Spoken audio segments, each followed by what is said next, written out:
Assalamualaikum warahmatullahi wabarakatuh. Baiklah, pada hari ini saya akan membahas topik tentang digital marketing, yaitu tentang rangkuman hampir secara menyeluruh tentang digital marketing. Sebelum itu, perkenalkan nama saya Tera Davina dengan NIM C1D1222012. Saya berasal dari Prodi Bisnis Digital Universitas Jambi. The best marketing that feel like marketing, kata Tom Fishburne, yaitu marketing yang bagus itu terasa bukan seperti marketing. Jadi pemasaran itu berlalu begitu saja tanpa seseorang sadar bahwa itu marketing. Baiklah, di sini saya akan menjelaskan mengapa sih digital marketing itu penting bagi kita.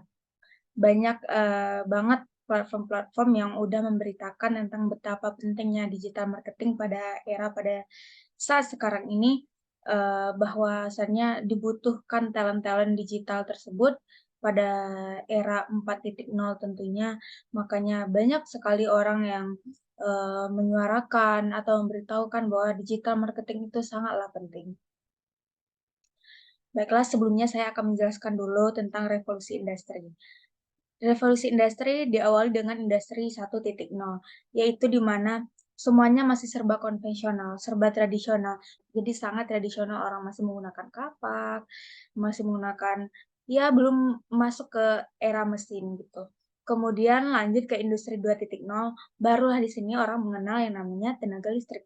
Jadi semuanya itu sudah bisa menggunakan listrik, sudah ada penerangan, sudah berkembang tentunya. Dan setelah itu masuk lagi nih di era baru, yaitu industri 3.0, yaitu penggunaan elektronik. Penggunaan elektronik ini orang sudah tahu mesin-mesin yang lumayan canggih, mesin yang bisa mengolah suatu produksi, begitu. Nah, setelah di era mesin ini masuklah era pada yang kita rasakan pada saat sekarang ini, yaitu industri 4.0 atau biasa juga disebut 4.0. Di sini orang udah mengenal teknologi digital, mengenal sosial media, bahkan sekarang ada teknologi AI, artificial intelligence, cyber physical system gitu. Jadi era 4.0 ini sudah sangat maju. Kemudian juga pada era formasi revolusi 4.0 ini, itu industri-industri startup sudah berhasil mengalahkan industri-industri konvensional. Seperti contohnya ada Google, yang seperti kita tahu pasti sangatlah banyak pemasukan dari Google ini ya. Karena ya setiap hari, bahkan setiap detik orang mengakses Google. Dan itu merupakan bisnis yang sangat maju pada era digital saat ini. Kemudian ada Apple, kita tahu juga penjualan Apple seperti apa ya. Kemudian ada Amazon Web Service, Facebook, atau dikelola oleh Meta, kemudian Windows, dan juga YouTube. Dan kita sebagai orang yang terdigitalisasi, yang mengerti akan digital, itu juga bisa menghasilkan pundi-pundi uang, juga bisa berbisnis lewat startup-startup ini tadi. Kemudian ada 4 platform yang sering digunakan, platform sosial media yang sangat banyak digunakan di global saat ini. Pertama itu ada YouTube, kemudian di bawah itu ada WhatsApp, kemudian Instagram dan juga Facebook. Nah, lanjut kita akan membahas tentang Internet of Things dan Big Data. Yang pertama itu masyarakat era digital. Saya akan menjelaskan dulu, bagaimana sih masyarakat era digital saat ini. Nah, yang pertama itu kemampuan pertukaran data digital yang tepat dalam jarak yang jauh. Seperti sosial media tadi aja contohnya WhatsApp. Ada orang di luar negeri, di Arab Saudi misalnya lagi naik haji, kita di Indonesia, kita masih bisa bertukar kabar secara real time, itu melewati sosial media tadi, WhatsApp. Kemudian yang kedua itu penggunaan teknologi informasi untuk kegiatan sosial, pengajaran dan bisnis, serta kegiatan lainnya. Contoh sederhananya saja seperti yang saya lakukan pada saat ini, itu media pembelajaran melalui Zoom. Zoom itu sudah media digital ya, gimana saya dipermudah oleh media digital saat ini. Kemudian yang ketiga adanya level intensitas informasi yang tinggi. Karena real time-nya tadi, media sosial dan platform digital ini, maka informasi yang didapatkan itu juga sangat update. Kemudian Internet of Things. Internet of Things itu merupakan, sebuah konsep yang menghubungkan antara internet dan suatu produk atau benda. Jadi ada konektivitas di antara kedua hal tersebut, sehingga menghasilkan nanti sesuatu, yang gampang digunakan oleh, masyarakat saat ini. Jadi internet dengan things tadi itu saling berhubungan dan bertukar data. Contoh Internet of Things yang simpel atau sederhana pada kehidupan sehari-hari itu ada smart home, smart car, kemudian ada lampu LED yang bisa dinyalakan lewat handphone, itu termasuk Internet of Things. Kemudian, konsep big data. Secara sederhana saja kita tahu big data berarti data yang sangat besar. Jadi big data itu istilah yang digunakan untuk menggambarkan kumpulan data yang sangat besar dan kompleks. Kemudian, big data ini tidak bisa lagi diolah secara konvensional atau manual. Jadi big data itu digunakan, dianalisa menggunakan teknologi-teknologi yang canggih. Data ini tujuannya, untuk memberikan suatu informasi bagi suatu perusahaan, informasi yang dibutuhkan gitu. Kemudian, efisiensi pemasaran online. Pemasaran online itu bisa menyebabkan penargetan yang tepat, kemudian manfaat dan platform yang otomatisasi, kemudian fokus pada pembuatan konten yang sangat berkualitas dan juga pengoptimalan SEO atau Search Engine Optimization itu kata kunci yang kita cari itu bisa dioptimalkan lewat pemasaran online. Selanjutnya saya akan membahas tentang sosial media. Nah, sosial media itu apa sih? Sosial media dari katanya saja itu media untuk bersosialisasi yang menggunakan internet dan konektivitas. Kita bisa terkonek antara satu sama lainnya dalam satu waktu.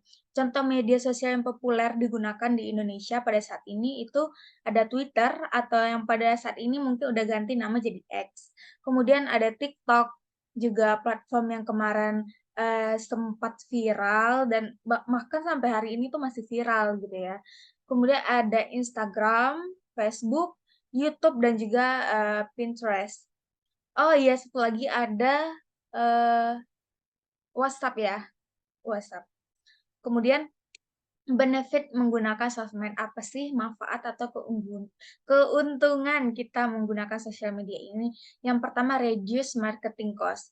Nah, bagi kita sebagai pelaku usaha, itu bisa meminimalisir, biaya pengeluaran untuk promosi. Karena kita bisa marketing, kita bisa pemasaran lewat sosial media, yang paling nanti kita ya beli kuota gitu, kita bisa memasarkan ke banyak-banyak orang, kita nggak perlu lagi secara konvensional kayak bikin brosur, sebar-sebar brosur gitu ya, terus bikin, spanduk besar-besar agar orang tahu produk kita. Tapi di sosial media saja itu banyak orang sudah bisa diakses gitu. Kemudian improve brand royalty. Nama brand itu bisa naik kalau di sosial media, teman-teman. Jadi, sosial media itu bisa untuk nge-branding sebuah produk, gimana tergantung dengan konten kita nantinya. Kemudian hack search engine machine seperti yang udah saya jelasin sebelumnya, itu ada yang namanya, SEO atau search engine optimization. Jadi kita bisa, meningkatkan mesin pencari terhadap produk kita, sehingga orang dengan gampang nantinya menemukan produk kita.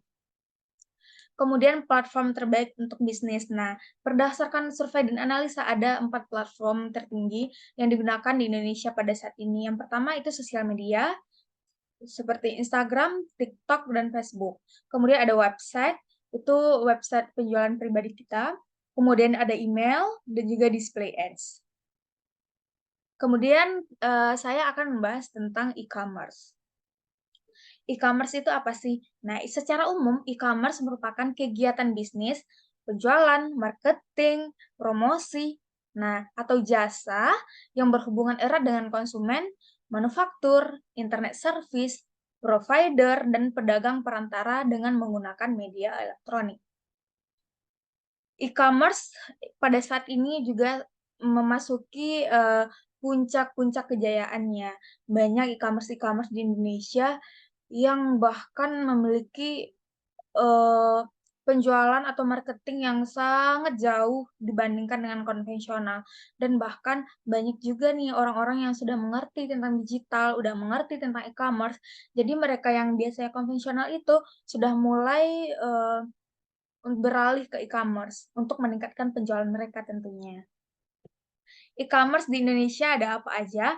Yang tertinggi di Indonesia pada saat ini dimenangkan oleh Tokopedia. Mungkin karena Tokopedia ini terpercaya dan banyak garansi ya, teman-teman.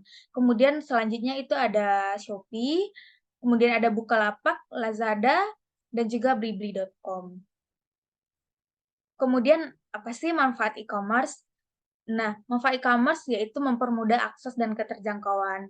Jadi orang-orang yang di pelosok tuh masih tetap bisa belanja, nggak harus pergi ke kota buat beli baju, lewat HP sekarang udah bisa. Kemudian yang kedua yaitu pilihan yang luas, kemudian kemudahan perbandingan produk, penghematan waktu dan biaya, dan targeting dan personalisasi. Baiklah, kemudian di sini saya akan menjelaskan tentang digital marketing.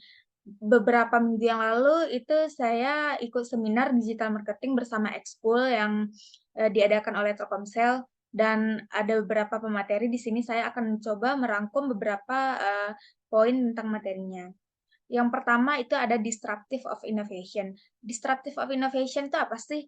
Nah, ini merupakan, suatu pembuatan produk atau layanan baru menggantikan ide bisnis yang lama, ide bisnis yang sudah konvensional, yang tujuannya untuk membuat produk yang lebih terjangkau dan mudah diakses oleh masyarakat. Biasanya produk-produk yang susah dijangkau, susah diakses, tapi sekarang masyarakat sudah bisa, merasakan produk tersebut. Perusahaan mana sih yang sudah, menerapkan disruptive innovation itu salah satu contohnya yaitu Telkomsel tadi. Kemudian Internet of Things. Ya seperti yang sudah kita bahas tadi, Internet of Things merupakan, semacam perangkat yang ditanamkan ke dalam software, hubungan antara internet dan suatu perangkat yang nantinya bisa menghasilkan suatu produk yang terbarukan. Kemudian di Internet of Things itu ada 2 poin penting. Yang pertama yaitu sensing embed. Sensing embed merupakan komponen pengindra dari IoT, sedangkan embed adalah komponen tanamnya. Kemudian yang kedua ada konektivitas. Konektivitas berfungsi untuk menggabungkan antara dua perangkat tadi, ya, teman-teman. Kemudian, selanjutnya itu pembahasan tentang website. Website. Website merupakan halaman atau kumpulan halaman yang dapat diakses melalui internet. Ini adalah media digital yang dapat berisi berbagai informasi, konten, aplikasi, dan dapat diakses menggunakan perangkat komputer maupun perangkat seluler. Fungsi dari website yaitu komunikasi. Jadi setiap website itu ketika teman-teman membuat website, pastikan websitenya komunikatif ya, berisi komunikasi. Kemudian fungsi informasi. Nah, yang kedua juga websitenya harus informatif. Banyak informasi-informasi yang diberikan dalam websitenya yang dibutuhkan oleh pengguna nantinya. Kemudian fungsi entertain dan fungsi transaksi. Tujuan dari website yaitu memperluas promosi, ini tentunya bagi orang yang menggunakan website sebagai bisnis ya. Kemudian media tanpa batas, pengenalan perusahaan juga bagi pelaku usaha tentunya, kemudian memperluas jangkauan. Nah, ini ada beberapa tipe website. Yang pertama itu e-commerce website, itu website untuk penjualan, seperti ada website carousel itu menjual barang-barang, bekas. Nah, kemudian ada educational web atau website, edukasi, ya isinya tentang edukasi tentunya seperti akademia.edu itu termasuk website edukasi ya. Kemudian infopreneur website, portofolio website, media website. Nah, media website ini juga banyak nih yang ternama seperti, Kompasiana, Detik.com, Tribun News. Nah, itu contoh dari media website. Kemudian bisnis website tentunya. Dan yang terakhir itu saya akan membahas tentang cyber security. Cyber security merupakan, suatu praktek yang bertujuan untuk melindungi sebuah perangkat, jaringan, program, dan data diri segala macam serangan digital yang berbahaya, di mana serangan ini biasanya bersifat ilegal. Jadi serangan-serangan dari hacker, serangan dari luar itu yang tujuannya tentunya tidak baik ya untuk, website kita, itu perlu ditanamkan yang namanya cyber security. Konsep cyber security itu intinya terbagi atas 3. Yang pertama yaitu confidentiality atau kerahasiaan, membatasi akses dan hanya diperuntukkan orang-orang tertentu. Hal ini penting dilakukan agar kemudian hari tidak terjadi kebocoran data. Tentunya sebuah data yang ada di website itu sifatnya rahasia dan banyak privasi sehingga, tidak boleh orang sembarangan atau orang luar mengakses data-data tersebut. Kemudian availability, perusahaan ada berbasis aplikasi keuangan. Tiba-tiba aplikasi keuangannya macet dalam kurun waktu tertentu. Hal ini dapat membuat pelanggan berpindah ke kompetitor. Nah, berarti cyber security itu harus selalu available atau ada di saat yang dibutuhkan. Kita harus menangani masalah dengan cepat agar tidak terjadinya miskomunikasi antara kita dengan pelanggan nantinya sehingga pelanggan bisa berpindah ke website lain atau ke kompetitor kita yang lain. Kemudian integrity atau integritas yaitu menyampaikan informasi yang benar, tepat, akurat kepada publik. Manfaat dari cyber security apa sih? Nah, ada 4 manfaat penting dari cyber security. Yang pertama, data sensitif terlindungi. Tentunya kita tidak mau ya data-data kita bocor ke pihak luar.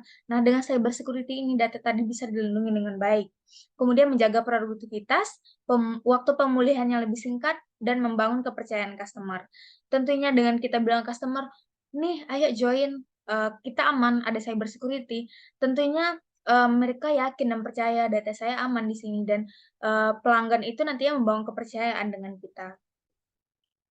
Kemudian ancaman pada cyber security itu ada 4 macam, yang pertama phishing. Phishing itu merupakan penipuan atau, suatu motif yang dilakukan oleh, pelaku, contoh phishing yang beredar pada saat ini itu ada orang menyebar undangan dengan modus, dia teman lama kita seperti, "Halo, aku teman SMP-mu, ini undangan nikahanku datang ya." Tapi format yang dikirim itu dalam bentuk APK.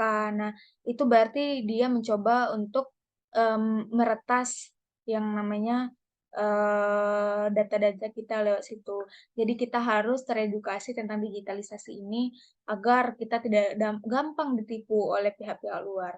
Kemudian ada malware. Malware itu merupakan serangan pada perangkat lunak, berupa virus-virus yang nantinya bisa, merusak, keamanan data kita. Kemudian ada ransomware dan social engineering. Baiklah, mungkin cukup sekian penjelasan dari saya. Jika ada mungkin kesalahan, kekurangan, atau salah kata, saya mohon maaf. Sekian, assalamualaikum warahmatullahi wabarakatuh.